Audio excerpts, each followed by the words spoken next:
eu comecei a trabalhar bastante cedo, aos 8 anos de idade. E aos 8 anos eu tive meu primeiro emprego numa fábrica de luvas. Durou 20 dias e fui demitido por insuficiência de altura. Não consegui operar a máquina que eu precisava lá. E aí, na linguagem de hoje, eu tive uma demissão humanizada, né? Que me chamaram e falaram, Jaime, olha, você é muito pequenininho ainda, tal, mas assim que você crescer um pouco mais, você volta e a gente vai te readmitir, né? Fiquei muito triste, muito deprimido, imagina, né? 8 anos de 8 idade, anos, né? perdeu o emprego, né? Mal tinha começado. E meu pai, conduído com a situação, ele falou, não, a gente acha outra coisa, né? E ele me levou para trabalhar na feira livre. Então, na feira eu fiquei 3 anos vendendo batatas. Minha primeira grande escola de comunicação. E aí, já maduro, aos 11 anos de idade, recebi um convite para trabalhar na farmácia do bairro, lá na Zona Leste. E na farmácia eu fiquei durante 10 anos.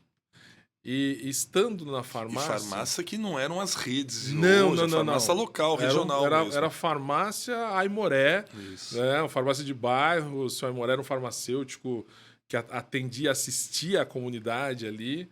E eu trabalhava na farmácia do Marcos, que era o filho do seu Aimoré. E farmácia de bairro, ali onde a gente realmente vivia dia a dia, caixinha a caixinha. As redes não existiam Sim. como é a realidade de hoje, né? E ali foi muito interessante, porque por volta dos 14, 15 anos de idade, eu tinha um sonho profissional. E não era ser médico, não era ser advogado, engenheiro, eu queria ser propagandista de laboratório. Olha só. Porque eu achava muito bacana quando chegavam os vendedores de laboratório, naquela época de terno e gravata, né? Seus Fuscas 0 quilômetros, né? Tudo limpinho e tal. E chamava remédio de medicamento, né? Aquilo era elegante, né? E eu olhava aquilo e falava, puxa, tá aí, queria ser um cara assim, né? Queria fazer isso. Então, comecei a nutrir o desejo de ir para a indústria farmacêutica através do trabalho na farmácia, convivendo com os profissionais, vendedores da indústria farmacêutica. Então, esse era meu sonho profissional. E aí, conversando com um, conversando com o outro, veio aquela coisa, bom, então se prepara, tem que estudar, tem que fazer faculdade, né? E eu, no primeiro momento, pensei em fazer farmácia na faculdade, mas na época era ou você ia para a USP ou ia para Oswaldo Cruz. Eu não tinha dinheiro para pagar Oswaldo Cruz, não entrei na USP. Então fui fazer biologia como alternativa, né? E foi aí que eu me aproximei, né, do sonho. Passei 3 anos fazendo entrevistas, batendo em porta de laboratórios para ter a primeira oportunidade. Aí, com 20 para 21 anos, consegui entrar no primeiro laboratório, foi o Chiesi. Era a Farmalab Chiesi. Fiquei lá 1 ano, né?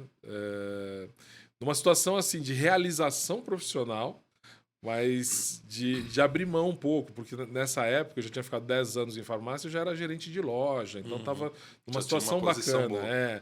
E aí fui ganhar menos da metade para começar como vendedor na indústria farmacêutica. Mas foi uma realização.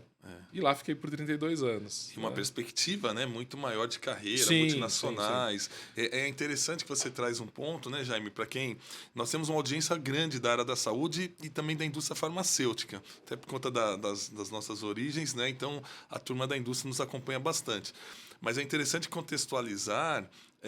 você falou, poxa, o representante ali de gravata, todo, né, arrumado. E ele atendia varejo, fazia a demanda no médico, fazia a venda no varejo e fazia a cobrança também, o famoso PVC. PVC, né? exatamente. E você chegou a pegar essa época? Sim, eu cheguei a ser PVC. Chegou a ser PVC. Isso eu não peguei, eu já peguei na transição, Jaime. Não, eu cheguei a ser PVC, então fazia propaganda pro médico, né? Vendia na farmácia e cobrava.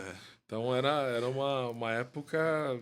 Eu me recordo, falando, né, olhando para os dias de hoje, eu me lembro que na época as indústrias admitiam os representantes numa entrevista em hotel, muitas vezes, já passava o dia inteiro fazendo simuladas, né, treinamentos, exatamente. E no final do dia, ou depois de 2, 3 dias, você recebia um telegrama em casa, né, para confirmar. Muito legal. E aí, da Farmalab, você faz uma carreira na área como representante e depois você tem a experiência em marketing, é isso? Eu fiquei 1 ano no Farmalab, depois eu fui para a Roche. Tá. No final daquele primeiro ano, veio um movimento muito interessante, porque quando normalmente os laboratórios reorganizavam seus times e tal. Então, eu acabei participando de 5 processos de seleção naquele final de ano. E fui chamado pelos 5. Foi incrível, uma surpresa positiva. E eu fui trabalhar na Roche, e que foi a minha grande escola de vendas na indústria farmacêutica, uma empresa fantástica. Fiquei lá por mais ou menos 5 anos.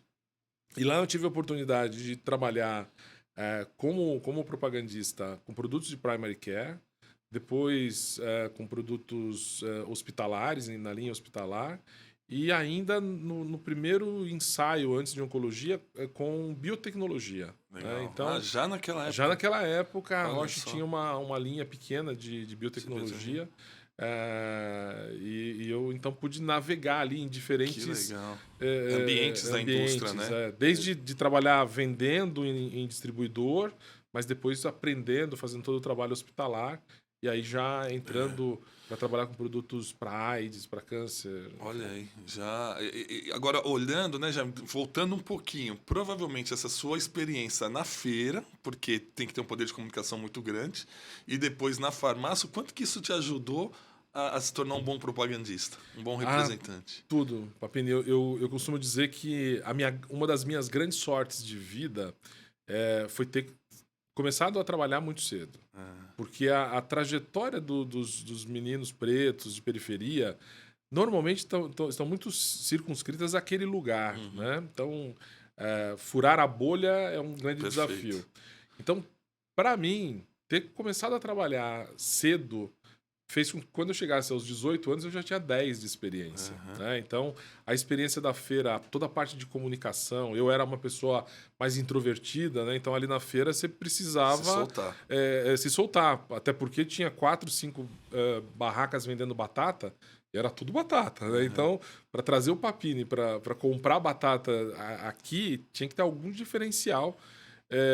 E era a comunicação, era a forma de tratar. Então, aprendi muito com o meu grande mestre, que foi meu pai, nessa questão da relação, da comunicação. E já pensando em criar valor, né? Porque você falou, olha, eu tô batata aqui, tudo commodity, como é que eu crio valor nisso? Como é que eu crio valor nisso? Que é uma discussão hoje aí, né? Super moderna, né? Da geração de valor. E aí, gostou desse episódio? Então curta o nosso canal, se inscreva e também vá lá nos comentários e indique um profissional, uma pessoa que você admira e que você queira que participe aqui do Pod Colabora conosco.